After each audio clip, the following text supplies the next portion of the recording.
যারা আমার বলে না যে আমি বাচ্চা জন্য বেশি বুঝি তাদেরই বলছি। আমার বাচ্চা আমি বেশি বুঝবো না তো তুমি বেশি বুঝবা। তুমি একটা মানুষ করেছো ঠিক আছে, কিন্তু আমি 10টা দেখে মানুষ হয়েছি, এটাই আমার যথেষ্ট। বাচ্চার বেশি আমি বুঝবো না তুমি বুঝবা। বাচ্চার একটা খারাপ কিছু হোক তখন সব দোষ মার, খারাপ অভ্যাস হয়ে যাক সব দোষ মার।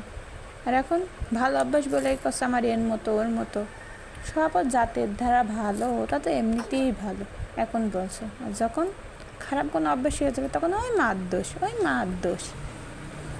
সেই জন্য আমার একটু বেশিই বুঝতে হবে, কেন মানুষ তো আমার তো ছেলে, আমার মানুষ করতে হবে, আমি তো বেশি বুঝবো।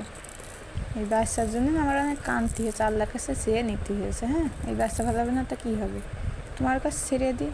আর যেমন তেমন একটা মানুষে তখন যত দোষ মার হয়ে যাক, খারাপ অভ্যাস হয়ে যাক, যেমন যেভাবেই হোক তখন যত আমি চাই আমার বাচ্চাটা মানুষের মতো মানুষ হোক, কারোর মতোই হওয়ার দরকার নেই। মানুষের মতো মানুষ হলেই আলহামদুলিল্লাহ, এই আমাদের কাছে যথেষ্ট।